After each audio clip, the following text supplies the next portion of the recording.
You think driving at night is safe. Think again. Tonight, you'll hear 3 true night drive horror stories, each darker, each stranger, and each with a twist you'll never forget. Stay with me until the end, if you dare. Night driving has always carried a strange kind of silence. The world feels different when the sun goes down. Roads that look ordinary during the day suddenly seem endless and empty. Streetlights flicker, shadows stretch across the pavement, and every sound becomes louder, sharper. The hum of the tires, the low whistle of the wind, even the faint rattle of the car feels unnerving. Many people describe the night as peaceful, but for others, it's the time when their fear takes over. Long highways often feel like they lead to nowhere. Sometimes, you can drive for hours without passing another car. That's when your mind begins to play tricks. Was that a figure by the roadside, or just a tree? Did you hear something in the backseat, or was it only the creak of leather? Over the years, countless drivers have shared stories about the strange things they've seen in the dark. Some say they picked up passengers who weren't really there. Others claim they were followed by vehicles that disappeared without a trace. And a few believe they made a wrong turn into places that shouldn't even exist. This is why night drives carry their own legend. They are not just about traveling from one place to another. They are about the unknown, the shadows that move when no one should be there, and the chill that creeps in when you realize you are not alone. Tonight, you'll hear 3 terrifying true stories from drivers who set out on ordinary trips but ended up facing something they could never explain. Daniel had been on the road for hours, and the quiet hum of his car was the only sound breaking the silence of the night. The highway stretched ahead like a black ribbon, endless and empty. His headlights cut through the darkness, revealing patches of trees and the occasional road sign. It was close to 1 a.m., and exhaustion was beginning to weigh on him. That's when he noticed her. At first, he thought it was just a shadow, maybe the reflection of a tree. But as he got closer, his heart skipped a beat. A young woman stood on the side of the road, completely alone. She wore a long, flowing white dress that almost glowed under the headlights. Her hair hung down in tangled strands, covering most of her face. She raised her hand, slowly, as if asking for a ride. Daniel's first instinct was to drive past. It was strange, unsettling even, but something about the way she stood there, barefoot, pale, and silent, made him stop. He rolled down the window and asked if she was okay. She didn't answer. She just looked up slightly and whispered, "Take me home." Hesitating, he unlocked the passenger door. She slid inside without another word, her movements stiff and unnatural, like she hadn't sat in a car for years. Daniel tried to be polite, asking where she lived, but she only raised a thin, trembling finger and pointed straight ahead. The drive felt endless. The woman sat perfectly still, her pale hands folded neatly in her lap. She didn't blink, didn't shift, didn't make a sound. Every few seconds, Daniel glanced nervously at the rearview mirror. Her face was faintly visible, her eyes dark and hollow. He felt cold, as though the temperature inside the car had dropped. Finally, after miles of uneasy silence, she pointed toward a small, wooden house at the end of a dirt path. "Stop here," she whispered. Relieved, Daniel pulled over. But when he turned to look at her, his stomach dropped. The seat was empty. He blinked, rubbed his eyes, and looked again. She was gone. The passenger door hadn't opened, and he was sure he never heard it move. Heart racing, he sat frozen for a moment before speeding away. The next morning, unable to shake the experience, Daniel asked locals in a nearby town about the house. The moment he described the girl in white, their faces drained of color. An elderly man finally told him the truth. Years ago, a young woman had been killed in a car crash on that very road. She was wearing her wedding dress at the time, on her way to meet her husband. Some nights, drivers claimed to see her, still waiting for a ride home that she would never reach. Daniel realized he hadn't just picked up a lost traveler, he had driven with a ghost. Miguel had been a truck driver for over 15 years, and he thought he had seen it all. Long, lonely roads, sudden storms, and strange people at rest stops. But nothing could prepare him for what happened one quiet night in the Arizona desert. It was around 2 a.m. when he found himself driving down Highway 191, a stretch of road that seemed to go on forever. The desert lay flat and lifeless on both sides, broken only by dry bushes and scattered rocks. The radio had long lost its signal, and the only sounds were the steady rumble of the truck's engine and the wind hitting the windshield. As his headlights cut through the dark, Miguel noticed something in his mirror, two small, bright lights in the distance.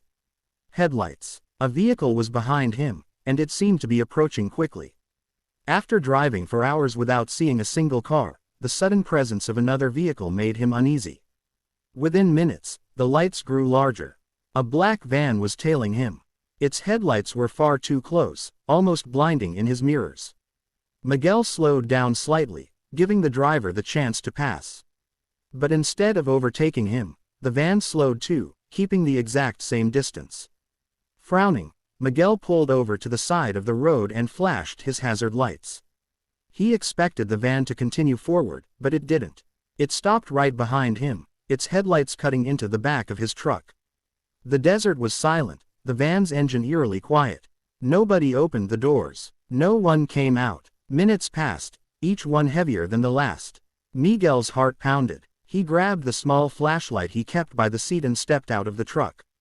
The desert air was freezing, and the night seemed to swallow every sound. Carefully, he walked toward the van. But as soon as he got close enough to see it clearly, his stomach dropped. There was nothing there. The headlights were gone. The road was empty. The black van had vanished without a sound, without even tire marks on the dirt shoulder. Miguel spun around in disbelief, shining his flashlight across the desert, but all he saw was empty land stretching into darkness. Shaken, he rushed back into his truck, locked the doors, and drove as fast as the road allowed. For the rest of the night, he checked his mirrors constantly, terrified the van would reappear. It never did. Later, when he told the story to other truckers at a diner, some of them went silent. A few nodded knowingly. One older driver leaned forward and whispered, "You saw the van. It follows people out here. Doesn't pass you, doesn't leave you alone. Sometimes it disappears, but sometimes it doesn't. Count yourself lucky." Miguel never forgot that night, and he never again took Highway 191 after dark. Sarah and Tom were still dressed in their wedding clothes when they left the reception. She wore a pale blue evening dress, and he still had his tie hanging loosely around his neck. Laughter and music had followed them out of the hall, but once they got into their car and pulled away, everything went quiet. The highway was nearly empty, just the hum of their tires on the road and the occasional flicker of a distant streetlight. They relied on the GPS to guide them back home. At first, it worked perfectly, but about 40 minutes into the drive, the voice instructed them to take an exit neither of them recognized. Tom hesitated, but Sarah reminded him the highway had been packed earlier, and maybe this was a shortcut. Trusting the device, he turned. The road quickly narrowed, turning into a cracked, uneven path surrounded by thick woods. The trees leaned in so close they looked like walls of shadow. The further they went, the darker it became. Soon, their cell phones lost signal, and the GPS screen froze. Tom tried to laugh it off, but Sarah gripped his arm, her nerves showing. Then they saw it. A crooked wooden sign appeared on the side of the road, its paint faded and chipped. In big black letters, it read, "Welcome to Black Hollow." Neither of them had ever heard of such a place. The woods were too dense to see beyond, and there were no houses, no streetlights, no signs of life. Just silence. Tom muttered something about turning around, but before he could, Sarah stiffened in her seat. Up ahead, a group of figures stood in the middle of the road. Men, women, maybe even children, motionless, shoulder to shoulder, blocking the way forward. Their clothes looked old, worn, like they belonged to another time. Their faces were pale, their eyes reflecting the headlights with an unnatural glow. "Drive," Sarah whispered urgently. "Just go back." Tom quickly shifted into reverse, heart pounding, trying to back away without drawing attention. But as he turned the wheel, Sarah gasped. One of the figures had moved. Slowly, its head tilted, as if watching them leave. Then another stepped forward, only a single pace, but enough to send chills through their bodies. Tom pressed the gas harder, reversing back down the path until they finally reached the main road. When they got onto the highway again, both were shaking, too terrified to speak. It wasn't until Sarah lowered her trembling hands from her face that she noticed something lying in her lap. A folded piece of paper. She froze. She hadn't been holding anything when they left the reception. Slowly, she opened it. In messy, uneven handwriting, it read, "You should never come back." Her hands went cold. The doors had been locked the entire time. No one had opened the car. No one should have been able to leave anything inside. For the rest of the drive, Sarah clutched the note in silence, too afraid to look back at the woods they had escaped. And that brings us to the end of tonight's journey through 3 of the creepiest true night drive horror stories. From the ghostly hitchhiker in white, to the black van that vanishes without a trace, to the chilling town of Black Hollow, one thing is clear: sometimes the scariest things don't live in haunted houses, but wait for us on the open road. Now I want to hear from you. Have you ever experienced something terrifying while driving at night? Drop your story in the comments below. I might feature it in the next episode. If you enjoyed this video, don't forget to hit the like button, subscribe for more creepy true stories, and tap the bell icon so you never miss a chilling upload. And remember, the next time you're out on a lonely road in the dark, keep your eyes open. Because you never know who, or what, might be traveling with you.